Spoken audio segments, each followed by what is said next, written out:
জাকাত অনেক গুরুত্বপূর্ণ, নামাজের পরেই জাকাত।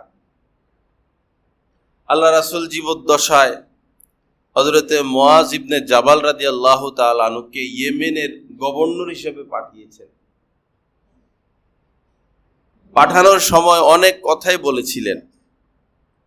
এর মধ্যে এই কথা বলেছেন, তুমি ইয়েমেনে গিয়ে প্রথমে তাদের থেকে এই সাক্ষ্য গ্রহণ করবে, আহ্বান করবে সাক্ষ্য দেওয়ার যে আল্লাহ ছাড়া কোনো মাবুদ নাই এবং মুহাম্মদ আল্লাহ পাকের প্রেরিত রাসূল। প্রথমে এই কথার উপরে সাক্ষ্য নিবা। তারা যদি এই কথার উপরে সাক্ষ্য প্রদান করে, এরপরে তাদেরকে বলবা যে আল্লাহ পাক দিনে এবং রাতে তোমাদের উপর 5 ওয়াক্ত নামাজ ফরজ করেছেন।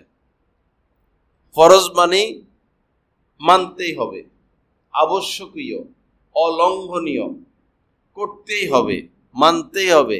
ফরজে কোনো ছাড় নাই, ফরজের ক্ষেত্রে কোনো ছাড় নাই। তো তারা নামাজ মেনে নিলে এরপরে বলবা যে আল্লাহ পাক তোমাদের উপর যাকাত কেউ ফরজ করেছেন, বছরে একবার যাকাত, আর সেটা তোমাদের ধনীদের থেকে নিয়ে গরিবদের মাঝে বন্টন করা হবে। যাকাতের গুরুত্ব বোঝানোর জন্য আমি এই বর্ণনাগুলো শোনাচ্ছি আপনাদেরকে। আল্লাহ রাসূল দুনিয়া থেকে বিদায় নেওয়ার পর